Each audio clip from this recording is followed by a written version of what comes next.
Last year we had a chance to test the brand new Mazda 3 Sport GT, and in that review I labeled the title, hey, this thing is punching above its weight class. And what does that mean? Well, they really have raised the bar when it comes to compact cars with that vehicle. Other than it could have used one more thing, more power. The takeoff, I've got it floored right now. It's not the most engaging, and it's tuned for that to save fuel.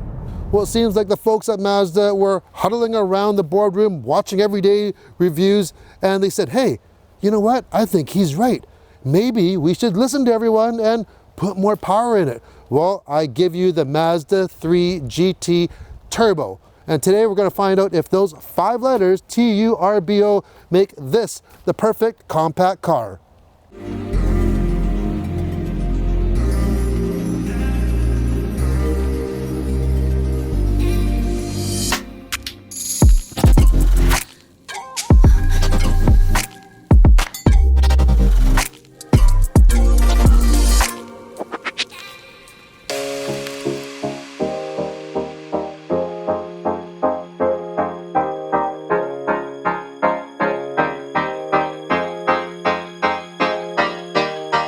The Turbo comes in both GT trims, whether you're in the hatchback or you're in this beautiful soul red crystal metallic sedan that we are driving right now. The changes on the Turbo are quite subtle. Of course, you get all the goodness of the regular GT. You get the signature standard LED headlamps, tail lamps. This one has the black piano finish front grille. But other than that, you get black rims on the Turbo. You get a larger tailpipe outlets as well. You get black mirror caps. That's about it. Of course, there is the badging though. Honestly, you take this color and you put it on any car and it's going to look good. This is one of my favorite colors out there, hands down.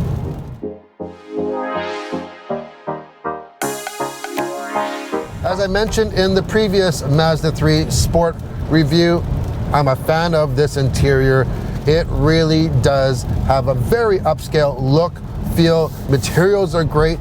It's not overdone. This one you can choose in either black or white leather surfaces. You get the white adorning the front dash area. It just really goes good with the contrasting black around it. You have nice chrome accents on the steering wheel. I think the steering wheel even has a very classic look to it. It's not too busy. They've integrated all the buttons nicely into the spokes. And then behind you, you have an analog / digital display. It is a digital display in the very center, yet it's an analog display, if you know what I mean. So very, very crisp graphics. You have an 8.8-inch infotainment screen. Apple CarPlay and Android Auto come standard with this. This is a power driver's seat and you have 2 seat memories. So that is something that a lot of people do look for, especially if you have multiple drivers in your family driving this. The passenger seat is a manual adjustment seat. The GT also comes with a great sounding Bose stereo system. They have bass drivers in the cowl area, so basically kind of like by your shin area on either side. You have tweeters facing right toward your ears and you have a subwoofer in the back. So a great sounding Bose system for that. This is also equipped with the premium package. So with that you get the frameless rear view mirror. This also comes with the 360 camera and parking sensors front and back. Great system. First of all, you get that overhead view, but it also works in conjunction with the parking sensors. So not only are you getting a good rear view, but if you're pulling up forward to something, maybe a curb or something, those parking sensors will activate the front camera and show you what you could be hitting. And this is a real nice feature. Normally this would be something found in a higher premium vehicle like a Mercedes or a BMW or a Porsche, but recently you're seeing this technology come into more mainstream cars, and it's good to see. The premium package also gives you a head-up display as well. You get a new traffic jam assist, which basically is like a stop-and-go system. It will not be fully autonomous. You do have to put your hands back onto the wheel after probably about 8 to 10 seconds, but it does take a lot of stress away if you're doing a lot of bumper-to-bumper traffic. what a stinker of a day it is today.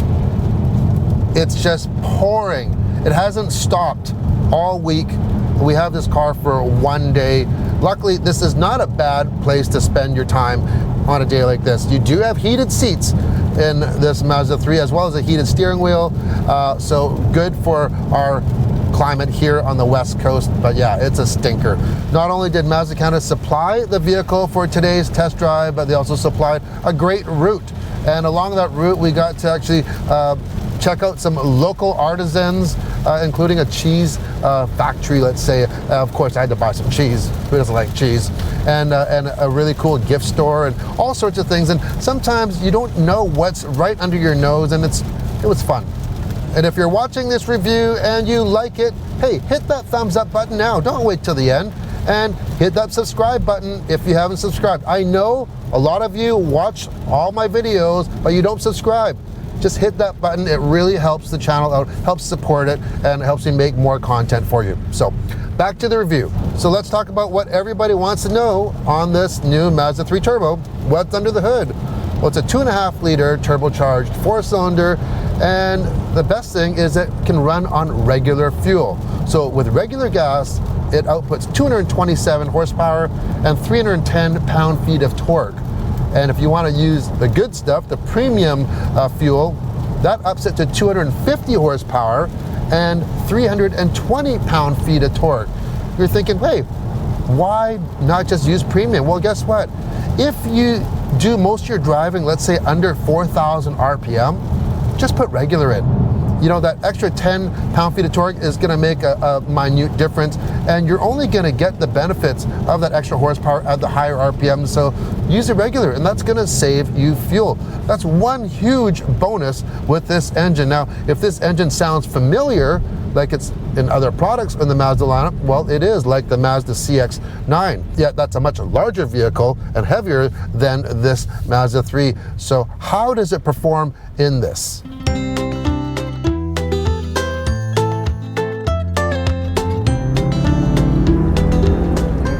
Listen to that engine.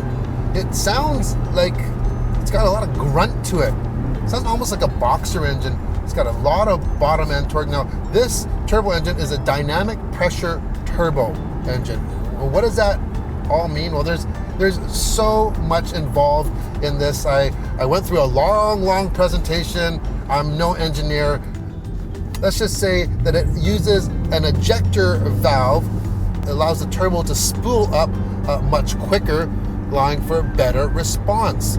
There's also a new air-to-water intercooler and lots of technical stuff like a 4-3-to-1 pulse converter. It's an exhaust port merge and new EGR cooling.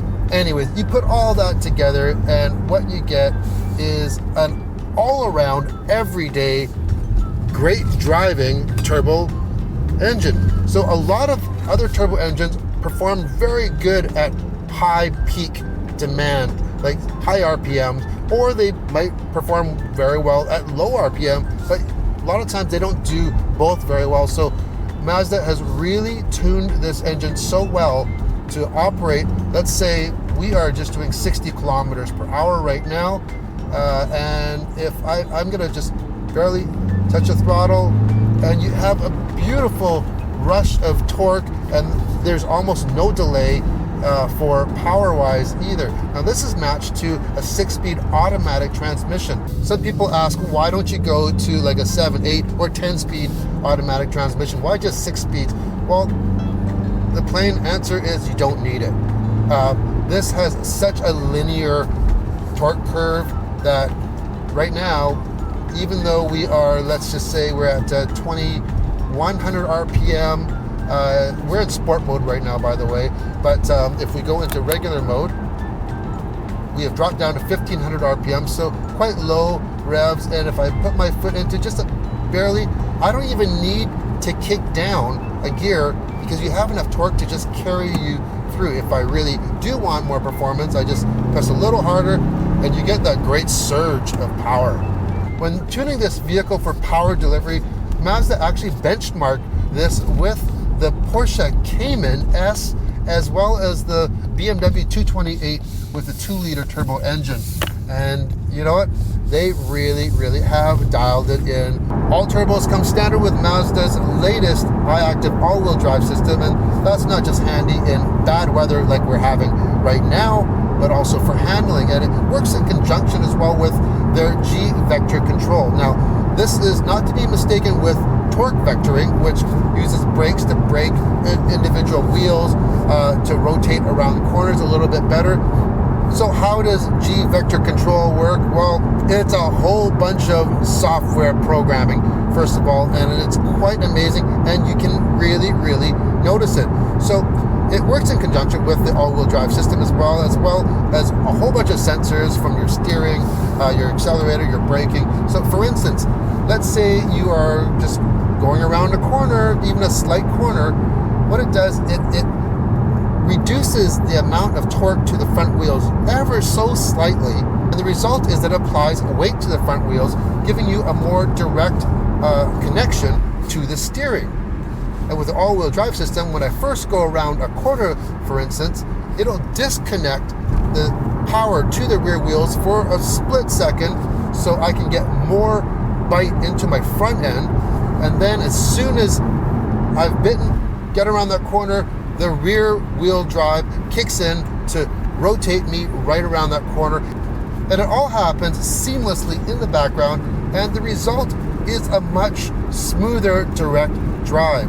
And the perfect example of showing it is when you're going around, let's say a sweeping corner, look at how much I'm correcting the steering wheel. Almost nothing. It's so minimal, and it just creates a much smoother drive. And that's beneficial not only for not upsetting the vehicle's handling, but also for your passengers as well. You might not know it, but those tiny little corrections actually affect passenger and driver in fatigue. This Mazda 3 Turbo seems to do everything very well. It has great off-the-line acceleration, rolling acceleration. We're doing 100K if you want to pass. Ample power for that. You do have a sport mode, and handling wise, if you do want to take it through some twisties, you can have a little bit of fun, actually a lot of fun with it, and it just has that great control with that G-vector control. By the way, the suspension has been reworked for the turbo as well. The spring rates are 15% stiffer, mainly due to the higher weight. As well, you get stiffer dampers and a stiffer steering arm in this turbo, and it works so well with this that all Mazda 3s are now getting the stiffer steering arm. And when you put it all together, you just have a very nice direct feel. If you want to learn more about the Mazda 3 Sport GT, make sure to check out that review on Everyday Reviews that we did previously. I should also mention this is equipped with the electronic parking brake with auto hold. Hit that button and you can take your foot off the brake. When you want to go again, just hit the accelerator and hit that brake, take your foot off. Really nice when you are in traffic like we're in right now, and it's a nice feature to have.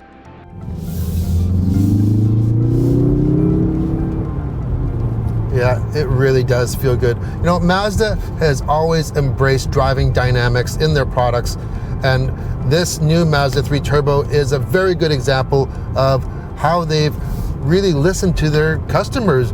I said this before. This is almost a perfect vehicle. It was missing one thing, and I think this new turbo engine is the missing piece of the puzzle. And this is gonna sound a little cliche. I'm gonna say, good job, Mazda.